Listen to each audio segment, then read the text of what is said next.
창세기 40장 1절 말씀입니다.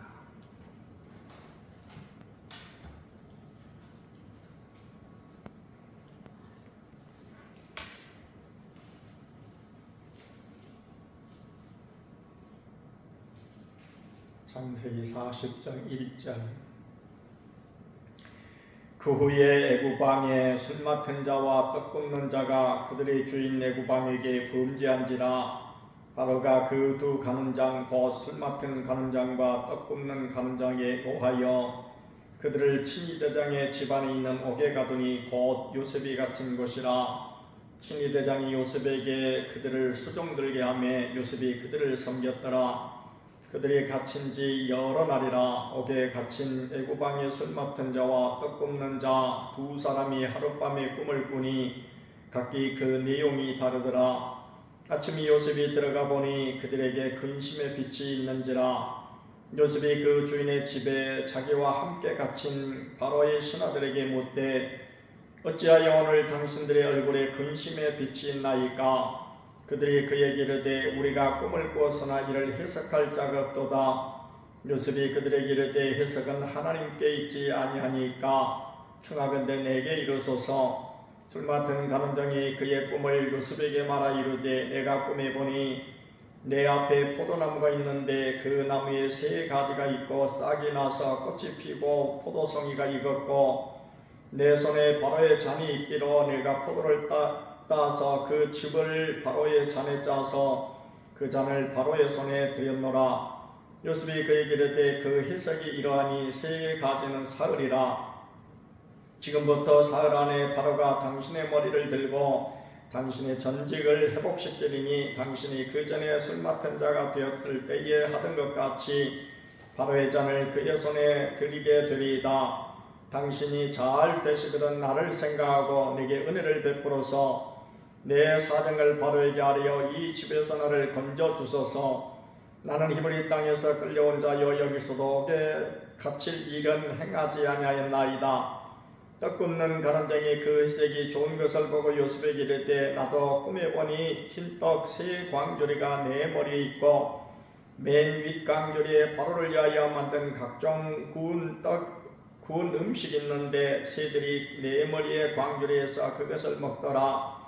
요셉이 대답하여 이르되 그 해석은 이러하니 세 광조리는 사흘이라.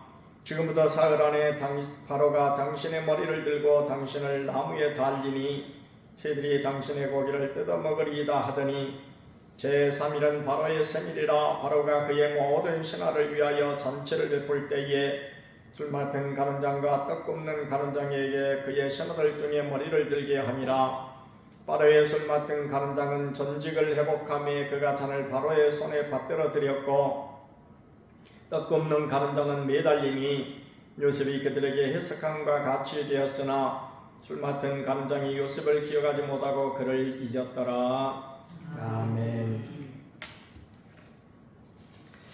요셉이 드디어 이제 그 바로의 술 맡은 간원장과 떡 굽는 간원장의 꿈을 해석하는 그런 장면이 오늘 나옵니다. 이 장면을 통해서 요셉의 이 아름다운 성품을 우리가 볼 수 있는데 요셉의 이 아름다운 성품이 왜 우리에게 중요한가 하면은 구약에 이렇게 나타난 요셉은 신약의 예수님의 말하자면 그림자입니다. 예수님의 그림자.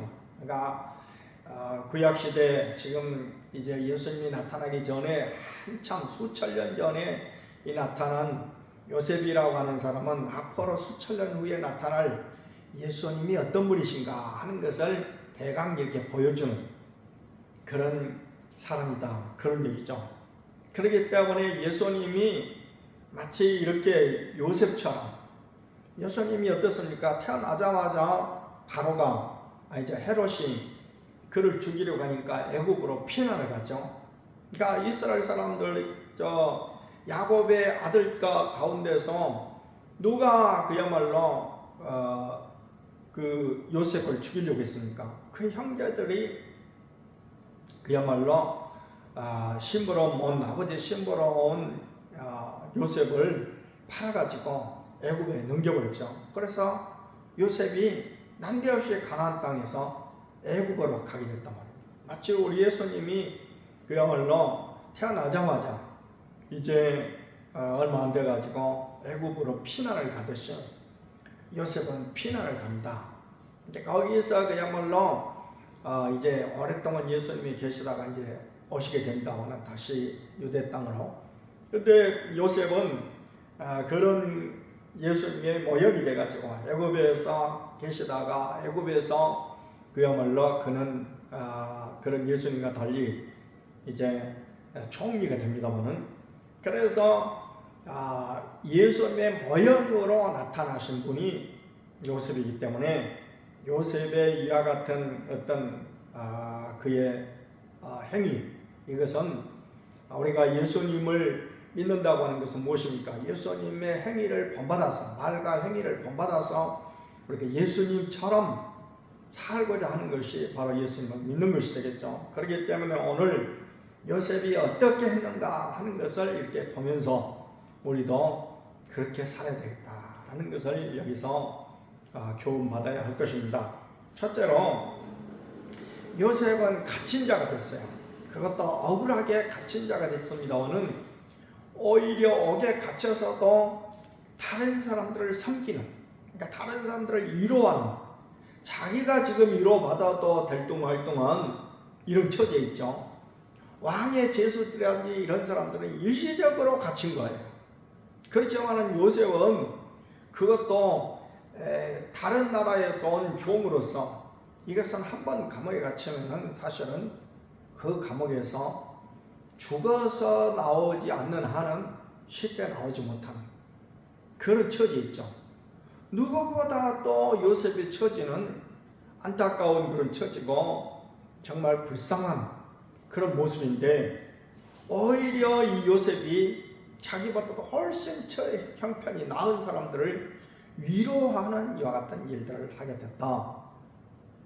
어떻게 이런 사람이 됐을까요? 그것은 요셉이 하나님의 섭리와 능력을 믿었기 때문에 그렇습니다. 하나님께서 나를 이 감옥에 영원히 두지 않는다. 그리고 우리 하나님은 얼마든지 이 감옥에서 나를 내보내실 수 있는 능력이 있는 분이다. 우리가 이 세상에 살면서 때로는 물질의 어려움 때문에, 때로는 건강의 어려움 때문에, 때로는 여러 가지 문제를 만나가지고 있을 때에 세상 사람들은 그와 같은 문제라든지 어려움 가운데서 낙심하고 생을 포기하고, 그리고 그야말로 이제 불평불만하고 살아가지만 우리는 그렇지 않잖아요. 하나님께서 반드시 나의 기도를 들으셔서 건져주시고 은혜 베풀어 주시고 이 깊은 서름 가운데서 반드시 해방시켜 주실 줄 믿습니다 라고 하는 이런 믿음을 가지고 살아갔지 않습니까? 우리가 사도행전 16장에 보면은 바울과 실라가 빌립보 지방에서 복음을 전하다가 감옥에 갇혔어요. 그때 바울과 실라도 사실 감옥에 갇힌 것이 단순하게 구류를 당한 것이 아닙니다. 그 감옥에 갇혀서는 그 다음에 죽을는지 어쩔는지 모르는 그런 지금 험악한 가운데 있음에도 불구하고 우리가 사도행전 16장에 보면 어떻습니까? 밤중에 그들이 찬송해요. 밤중에 찬송한다고 해요. 밤중에 찬송한다고 하는 것은 뭐예요? 그들이 예수님을 굳게 믿고 있다고 하는 사실이에요. 우리는 여기서 죽지 않는다. 만약 죽는다 할 것 같으면은 그들이 거기서 찬송이 나올까요? 잠이 올까요? 밤새껏 한숨도 자지 못하고 뜬 눈으로 날밤을 새면서 걱정하고 근심하고 아마 그럴 거예요. 근데 그들은 결코 하나님이 여기서 우리를 죽이지 않는다, 살려내실 거다 라고 했기 때문에 찬송을 부른 거예요. 하나님을 다시 말씀드리면 찬양한 거라고 해요. 원망하거나 불평하거나 아니면은 불신하는 가운데 낙심하지 않고 하나님을 찬양했다고요.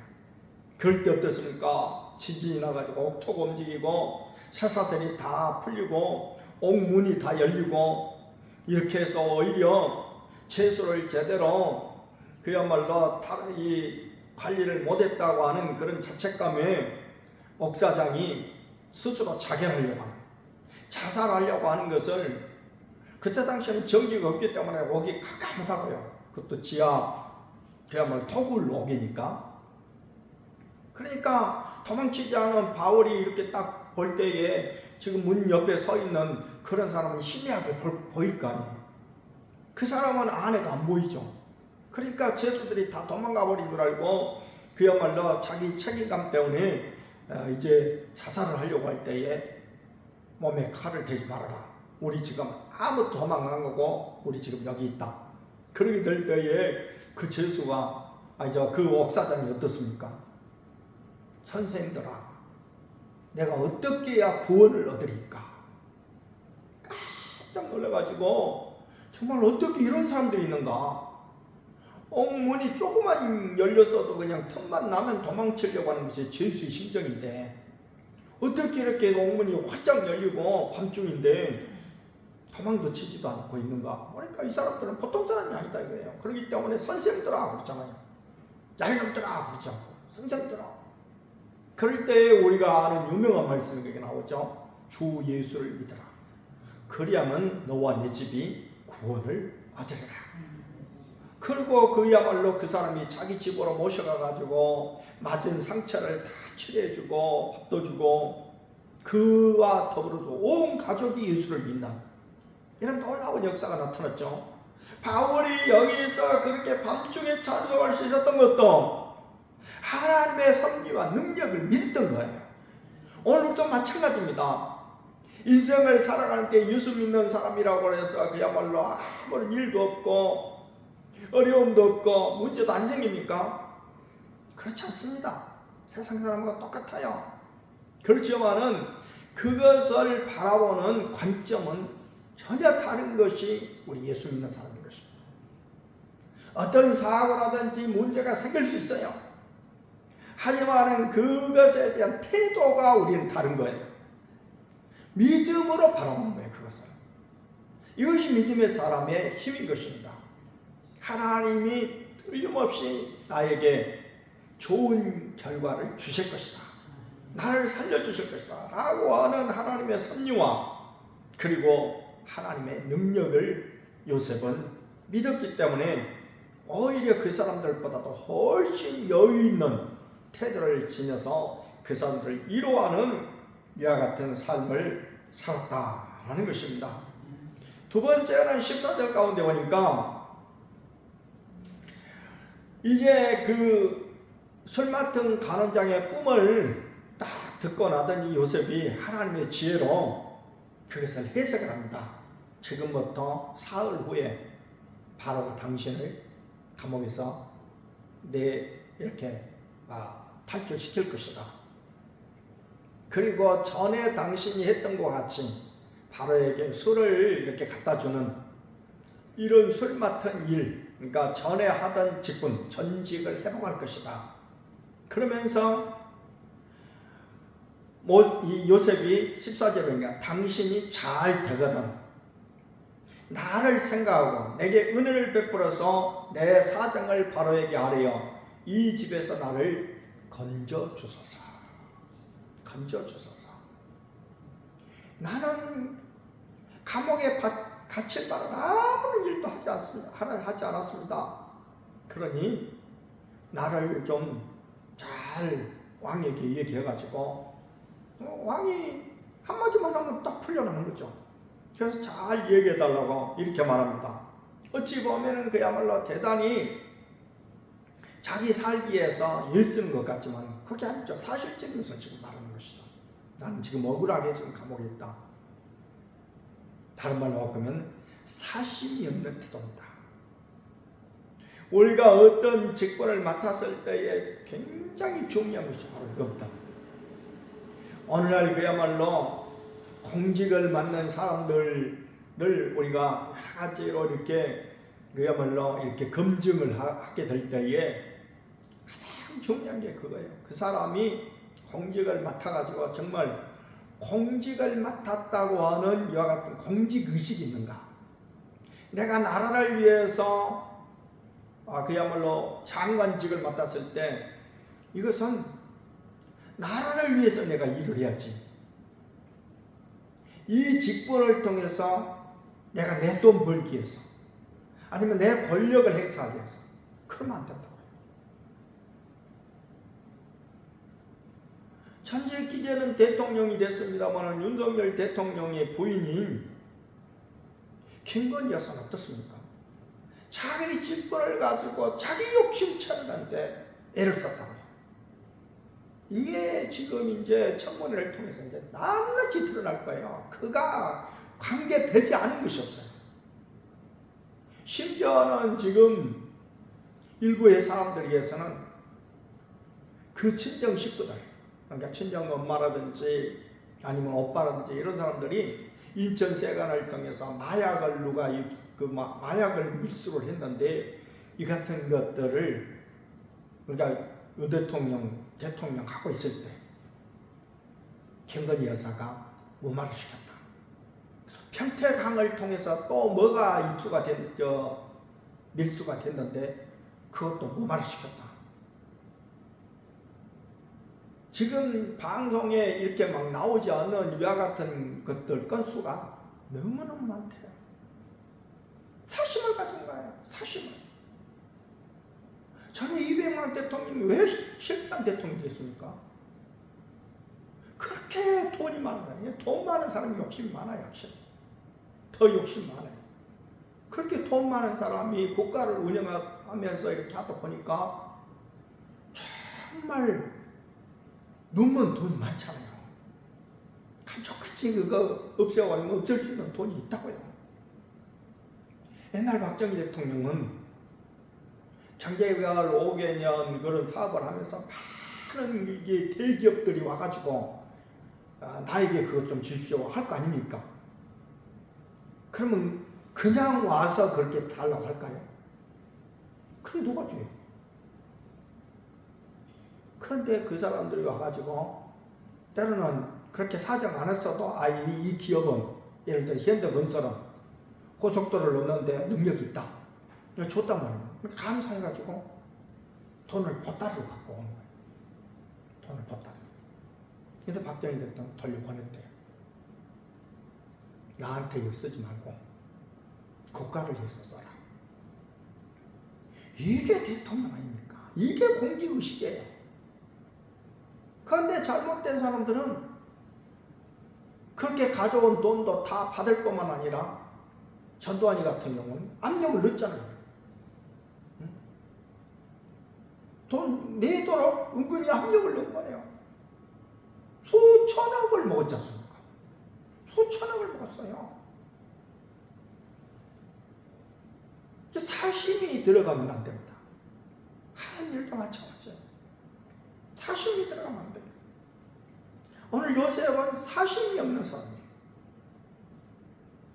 세 번째 요셉은 어떤 사람이었느냐?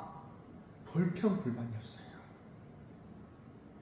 다음 주일이 이제 맥주 감사주일인데는 이런 감사의 명절이 우리 기독교에는 크게 세 가지가 있죠.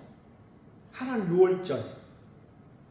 유대인들이 지키는 3대 명절이 그것 말고도 또 있지만은 최고로 유대인들이 크게 여기는 3대 명절이 있습니다. 그게 6월절이고 또 하나는 그 다음에 이제 77절을 해가지고 그거고 세 번째는 추수감사절, 수장절 해가지고 이 세 가지의 그 명절의 공통적 원본이 감사예요. 하나님 나를 구원해 주신 것에 감사. 우리가 맥주절로 지키고 있는 77절은 지금 현재 살고 있는 삶 가운데서 하나님이 나를 인도해 주시고 은혜 베풀어 주심에 감사. 그 다음에 수장절, 추수감사절은 앞으로 우리를 마치 가을에 추수해가지고 그것을 겨우 내내 먹잖아요.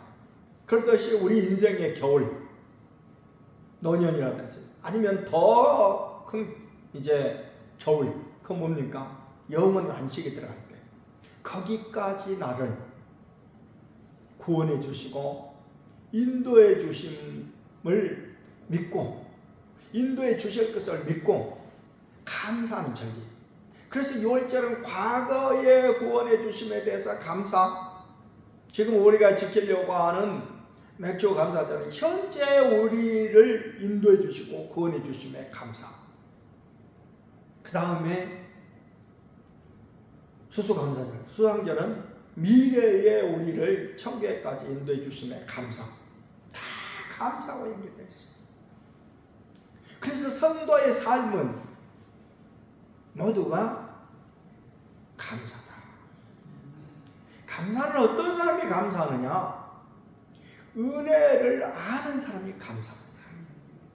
은혜를 아는 사람이. 우리도 그렇지 않습니까? 어렸을 때, 속 없을 때는 그냥 부모에 대해서 원망하고 어떻게 하다가 나중에 그야말로 결혼하고 아이들 낳고 하면서 우리 엄마는 나를 어떻게 길렀는데 그때서야 깨닫는 거예요. 은혜를 아는 거죠. 깨닫는 거죠. 은혜라고 하는 것은 말씀을 깨닫는 것이 은혜입니다. 깨닫고 보니까 참 우리 엄마는 그 옷 잡수시고 헐벗고 그러면서도 나를 이렇게 길러주셨구나. 그리고 엄마한테 감사하는 거예요. 언젠가도 말씀드렸습니다만 저 옛날에 우리 한나무 있었을 때 독일에서 10년간 살다 오신 김옥삼 권사님이라고 계셨죠. 그분이 미국으로 한번 가셔가지고 지금도 제게 편지가 있습니다. 저한테 편지를 장문의 편지를 보냈어요. 목사님, 김옥선입니다. 그러면서 글을 참 예쁘게 잘 썼더라고요. 글씨가 예쁘다기보다는 그 내용이. 그분이 따님이 두 분이 독일에서 삽니다. 한 따님은 결혼을 안 하고 처녀로 저하고 동갑이더라고요. 의사로서 살아요. 근데 독일은 그 선진국의 특징이 그런데 결혼 안 하고 살면요 세금이 어마어마해요. 세금이. 그리고 또 한 딸은 아마 다음 이제 큰 딸일 거예요. 아마 그분이 의사가 둘째 딸이고 큰 딸은 아마 독일인 남자하고 같이 사는 것 같아요. 그래서 이제 작은 딸이 거기 가 있기 때문에 거기 이제 독일에 가가지고 사셨어요. 이제 딸을 돌보면서 이게 사셨는데 말을 못 듣잖아요. 거리에 나가봤자 말을 못 듣잖아요. 독일 말을 못 하니까.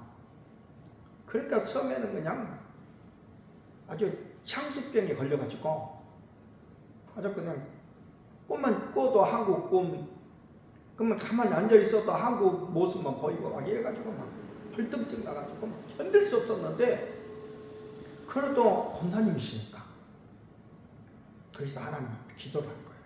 하나님 나 좀 이런 것들이 없이 여기서 딸하고 함께 잘 살게 도와주세요.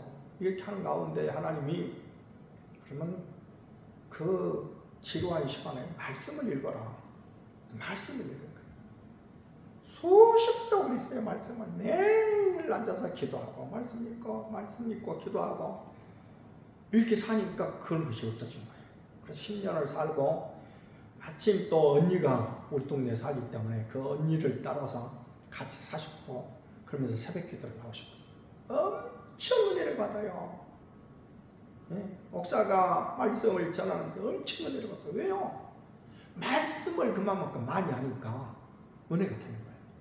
그래서 그냥 늘 나는 아주 목사님 만난 게 너무너무 행복하다고. 그러면서 몇 년 동안 신앙생활을 우리 교회에서 이렇게 하시다가 미국을 갑자기 가시게 됐어요. 어떻게 미국을 가시게 됐느냐? 남편이 밖에서 나온 딸이 하나가 있어요.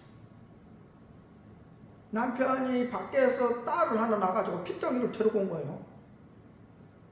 자기 딸처럼 길렀어요. 그래가지고 그야말로 시집을 갔는데 시집을 가고 미국을 갔는지 어쨌든 미국으로 시집을 갔는지 하여튼 미국에서 살아요. 그 막내 딸이. 그래가지고 그 막내딸이 나중에 알았겠죠. 나를 길르신 어머니가 내 진짜 엄마가 아니다. 길른 엄마다. 라고 알았기 때문에 미국 가가지고 연락도 안 하고 그냥 그렇게 살았나 봐요. 그러다가 그 딸이 낳은 딸이 그러니까 그 김옥성 권사님 편에서 보면 이제 그 외손녀가 시집을 갔어요. 시집을 딱 자기 딸을 시집 보내고 나니 시집 보내면서 상당히 이제 그런 여러 가지 감정들이 이제 섞였겠죠. 딸 시집 보내는 그 엄마의 심정.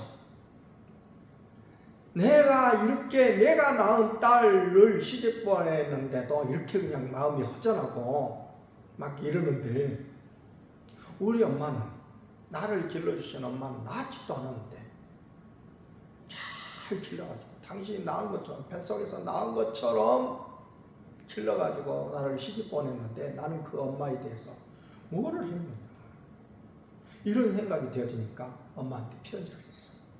엄마 미국으로 빨리 오세요. 제가 엄마 돌아가실 때까지 모시겠습니다. 그리고 미국을 불렀어요. 그래서 미국으로 가셨어요. 그분이 워싱턴 DC에서 살았습니다. 미국의 서울인 워싱턴 DC에서. 그래서 가자마자 미국에서 제일 유명한 데가 어디예요?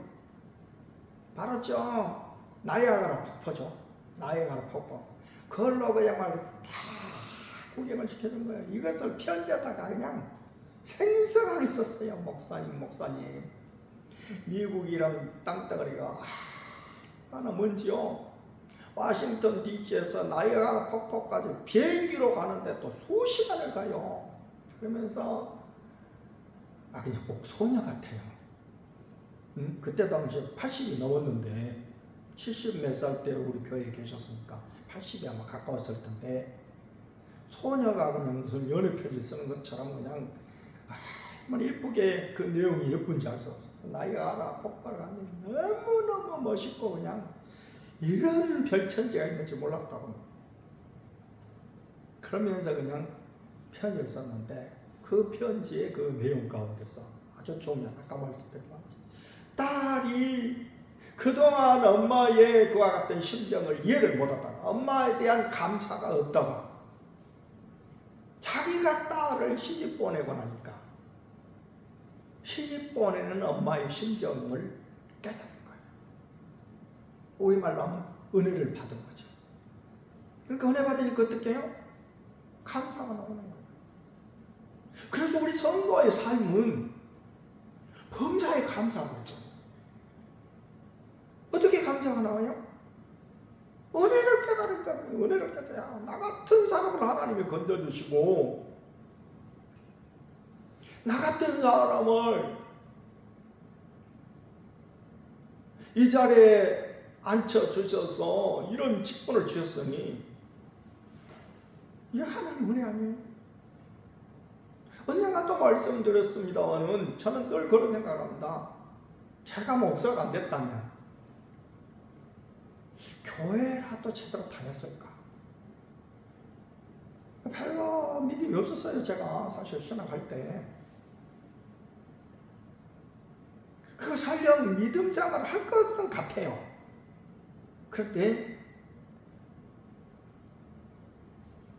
직분이 아마 평집사 정도로 이 나이 먹도록 하지 않을까.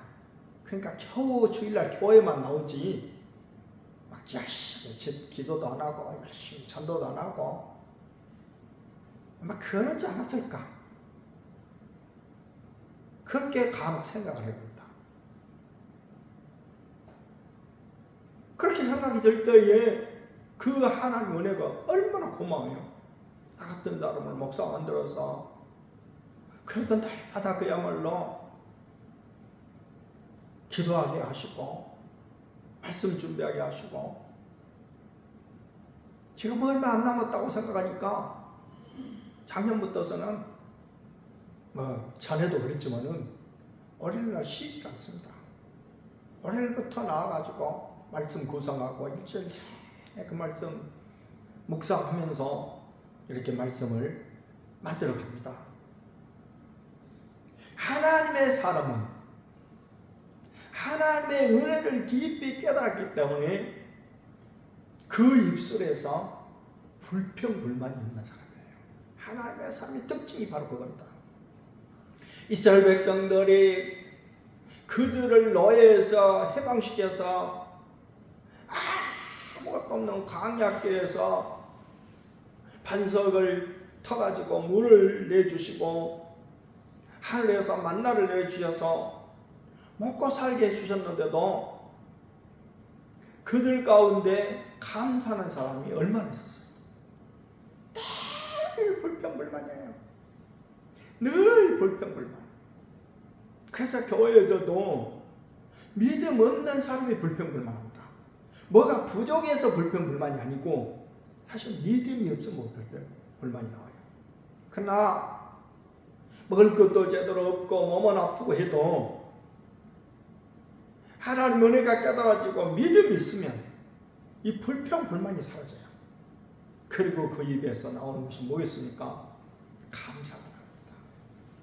감사가 나와요. 오늘 요셉은 감사하는 사람이었어요.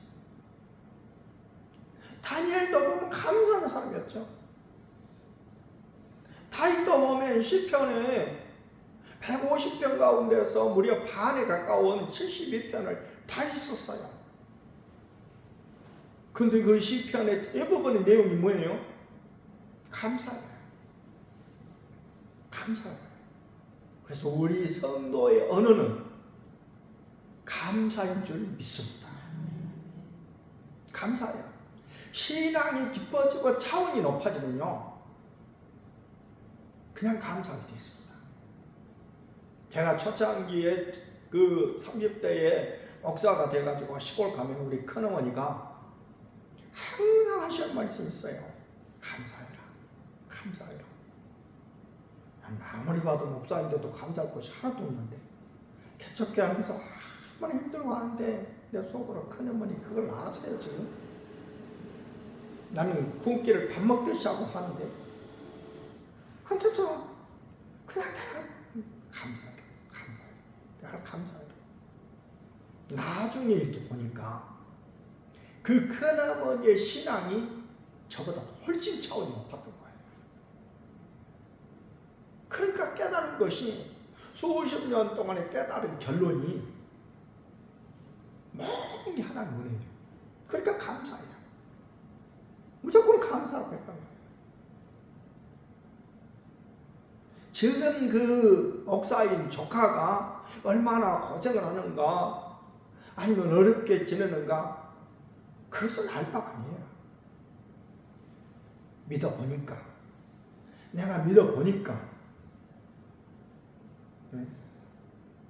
지금 105살인가 된 저 연세대학교 전에 교수였던 김영석 교수가 100살을 넘기고 나서 쓴 책이 있어요. 100년을 살아보니, 그거 아닙니까? 100년을 살아보니. 여러분도 100살을 넘겨가지고 다른 사람들 앞에 그런 말 할 수 있었으면 좋겠어요.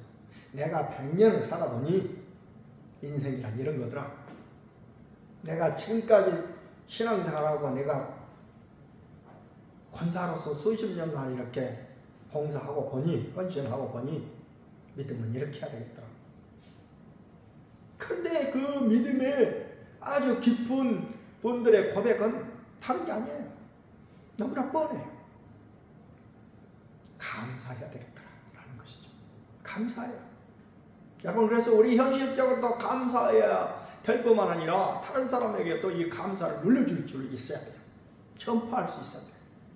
감사하다. 얼마나 지금 세상 사람들이 불평불만이 많은 줄 아십니까? 감사하지 못할 때 생겨나는 병이 뭔 줄 아세요? 우울증이에요. 우울증, 조울증이 다 감사가 없는 데 생기는 것입니다. 지금 우리나라에 우울증, 조울증 환자가 얼마나 많은지 몰라요. 다 감사가 없는 거예요. 혹 그 가운데 신앙인이 있다면 그 사람은 믿음이 없는 사람입니다. 정말 믿음이 깊은 사람 같으면 절대 그 병이 안 걸려요. 왜요? 늘 감사하니까. 하나님의 은혜를 알고 늘 감사하니까. 그 현실이 힘들고 어려울지라도 감사가 나온다고요. 요셉은 불평불만이 없고 감사하는 사람이었습니다. 우리 모두 이런 감사의 사람이 되어야 될 줄 믿습니다.